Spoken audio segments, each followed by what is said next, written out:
क्या हुआ मम्मी जी, आप कब से इन कंगनों को देखे जा रहे हो? ये इतने सुंदर है क्या? इतने पसंद है ये आपको कि आपकी नजरें नहीं हट रही इन पे से? हाँ बहू, ये कंगन है ही इतने सुंदर। काश मेरे गले में भी सोने का हार होता, लेकिन ऐसी किस्मत कहाँ है मेरी जो मैं सोने का हार पहनूं। वो जो तेरी जेठानी है ना, वो बिल्कुल अच्छे खानदान से नहीं आई है। हाँ मम्मी जी, ये बात तो ना आप एकदम सही बोल रहे हो। भाभी ना बिल्कुल भी अच्छे खानदान से नहीं है, हर एकदम गरीब परिवार से आई है वो। पर ये तो आपको उनकी शादी करने से पहले सोचना चाहिए था ना कि आपको अपनी बड़ी बहू भी अच्छे परिवार से लानी चाहिए थी, मेरी तरह एकदम अमीर परिवार से। आपको पता है मम्मी जी, जब मेरी शादी हुई थी तो ये जो आपके सोने के कंगन है ना, ये मैंने ही पसंद किए थे। मेरे घर वाले तो बोल रहे थे कि थोड़े सस्ते वाले बनवा लेते हैं, लेकिन मैंने उन्हें मना कर दिया कि कौन सी मेरी शादी रोज रोज हो रही है, एक बार हो रही है। और मेरी सासू माँ को भी आप लोग एक ही बार तो दे रहे हो तो अच्छा दो।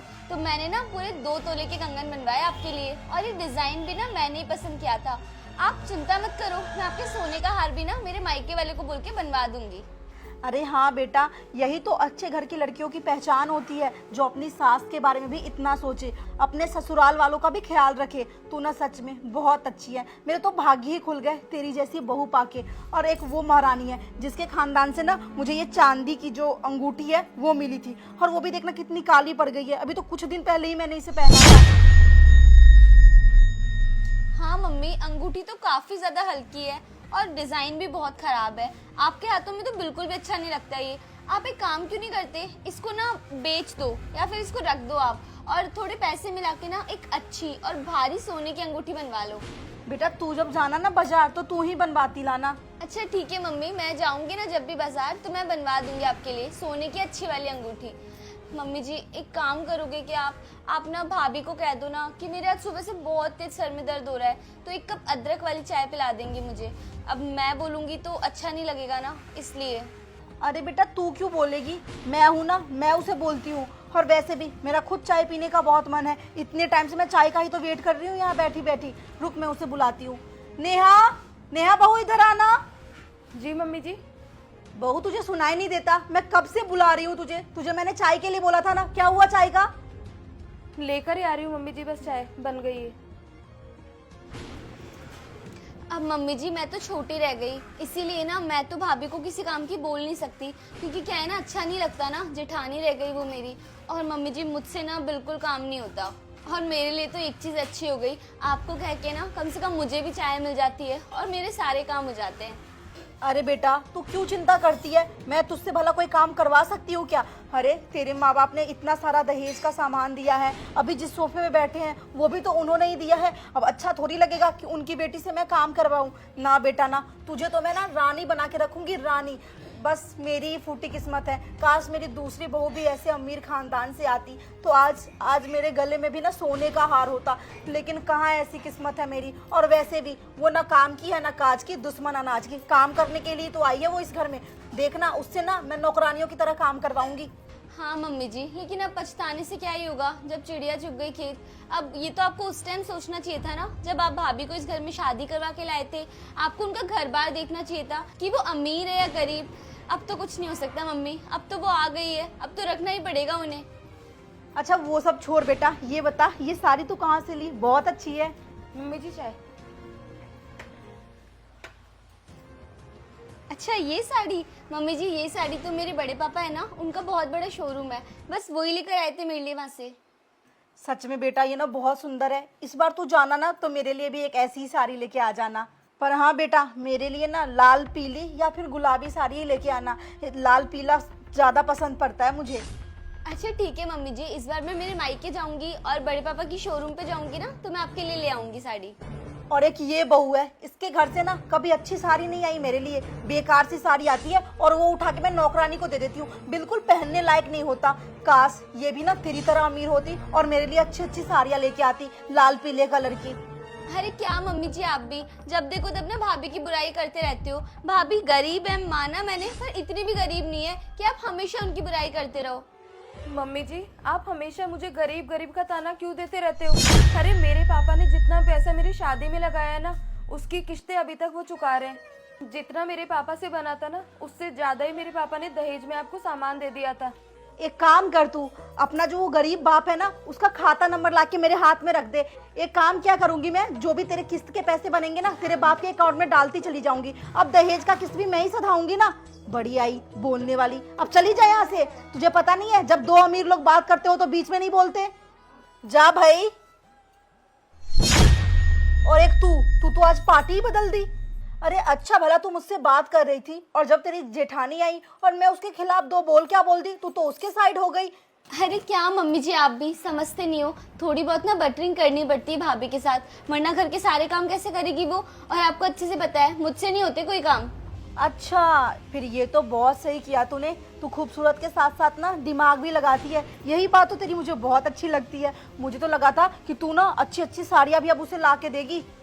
अरे नहीं नहीं मम्मी जी, कैसी बातें कर रहे हो आप। उनके लिए क्यों साड़ी लाऊंगी? साड़ी तो ना मैं सिर्फ आपके लिए लेकर आऊंगी। आप चिंता मत करो बिल्कुल भी। शाबाश बेटा। और मम्मी जी, आप ताई जी के घर जाने वाले थे ना, कब जाओगे? अरे बेटा, मैं तो भूल ही गई थी, चाय पीने के चक्कर में रुक गई मैं। अच्छा ठीक है, मैं अभी जाके आती हूँ। हाय राम, आज तो पैदल आते आते थक गई मैं। अब मुझसे इस एज में चला नहीं जाता।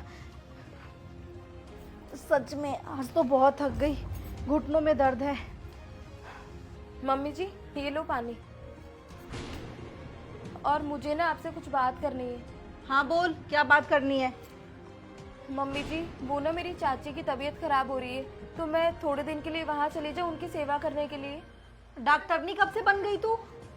नहीं नहीं मम्मी जी, वो तो घर में अकेली रहती है, बस इसीलिए बुला रही थी। अरे तो तेरी माँ का घर तो पास में ही है ना, अपनी माँ को बोल दे, वो कर लेगी सेवा। मम्मी से कहाँ इस उम्र में सारे काम होंगे। मम्मी का खुद का बुढ़ापे का शरीर है। जल्दी आ जाऊंगी मम्मी जी मैं। पूरे के पूरे खानदान वाले ही कामचोर और निकम्मे हो। बस बैठ के खाना आता है तुम लोगों को, और कोई काम नहीं होता। अब जा, 2-3 दिन में ही आ जाना। ठीक है मम्मी जी, जल्दी आ जाऊंगी। अजीब ड्रामे हैं इसके भी, रोज रोज मायके जाना है। अरे मम्मी जी, ये क्या, आपने मायके जाने के लिए हाँ क्यों कर दिया भाभी को? अरे बहू, तो और क्या करती मैं, मेरी भी मजबूरी थी। अगर मैं उसे हाँ नहीं करती ना, तो वो मनीष से मेरी शिकायत लगाती, फिर वो आके उसकी सिफारिश करता। तो बेटे की सिफारिश सुनने से अच्छा है मैं बहू को ही क्यों ना हाँ कर दूं। अब वो जा रही है मायके तो जाने दे, 2-3 दिन तू देख लेना अपना।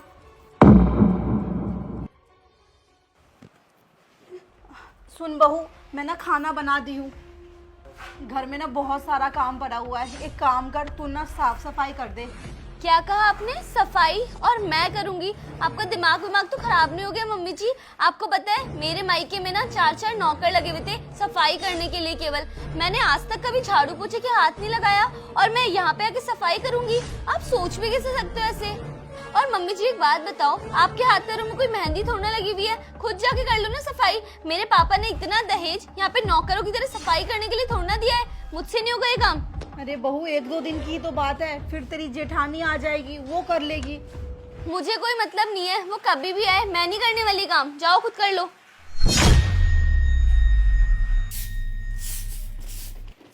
नमस्ते मम्मी जी, प्रणाम। खुश रह बहू। आप बाहर झाड़ू लगा रही हो, आलिया कहाँ चली गई? अरे बहू, घर में ही है वो, कहाँ जाएगी। बड़े बाप की बेटी है ना, अमीर घर से आई है, दहेज लेके आई है, तो वो कोई काम नहीं करेगी। मैंने जब उसे बोला कि जाके साफ सफाई कर ले, तो मुझे बोलती है मेरे घर में तो नौकर चाकर थे, मैं कभी कोई काम नहीं की हूँ, तो आपके घर में क्या मैं काम करने के लिए आई हूँ? मैं नौकरानी नहीं हूँ। अब क्या करूँ, मजबूरी में मुझे ये काम करना पड़ रहा है। लेकिन इसमें ना उसकी कोई गलती नहीं है, सारी की सारी गलती मेरी ही है। जब देखो तब मैं तारीफों के फूल बांधती थी कि तू तो बहुत अच्छी है, बड़े घर से आई है, दहेज लेके आई है, मुझे सोने के कंगन दिलाई है, सोने का हार भी दिला देना। यही सब ना मेरे ऊपर आज भारी पड़ रहा है। अगर मैं उसको स्टार्टिंग से काम सिखाती, काम बताती, तो उसे भी पता होता कि ससुराल में जाके घर के काम भी करने होते हैं, बस बैठ के हुक्म चलाने से नहीं होता। और बहू, तू ना मुझे माफ़ कर दे, अन्याय तो मैं तेरे साथ की हूँ। तू गरीब घर से आई है, इस बात का ताना मैं तुम्हें हमेशा देती थी, जबकि तू घर का सारा काम करती थी, मेरा ध्यान रखती थी। अभी तू 2-3 दिनों के लिए चली गई थी ना, तो तेरी याद मुझे बहुत आई है, बहुत तेरी कमी महसूस हुई है। तू कितनी अच्छी है, भले ही गरीब घर से आई है, लेकिन पूरे घर को संभाल के रखती है, रिश्तों को जोड़ के रखती है, मेरी भी इज्जत करती है। लेकिन आलिया के अंदर बिल्कुल भी संस्कार नहीं है। भले उसके बाप के पास पैसा बहुत है और उसे दहेज भी भर भर के दिया, लेकिन उसके माँ बाप ना उसे संस्कार देना भूल गए। मम्मी जी आप ना बिल्कुल भी चिंता मत करिए, अब मैं आ गई हूँ ना, आपको घर का एक भी काम नहीं करना पड़ेगा। बहू तू आ तो गई है, लेकिन तुझे ना अब घर का काम मैं अकेले नहीं करने दूंगी। अब ना मुझे सबक मिल चुका है। अब मैं आलिया से भी सेम तेरे साथ में काम करवाऊंगी। अब वो भी घर का सारा काम करेगी। घर की बहू ना तुम दोनों ही हो, तो दोनों को ना घर की जिम्मेदारी मिलनी चाहिए। अब अकेले तू ही क्यों पूरा दिन भर पिसे। अब ठीक है, अंदर आजा, तू थक गई होगी। ठीक है मम्मी जी।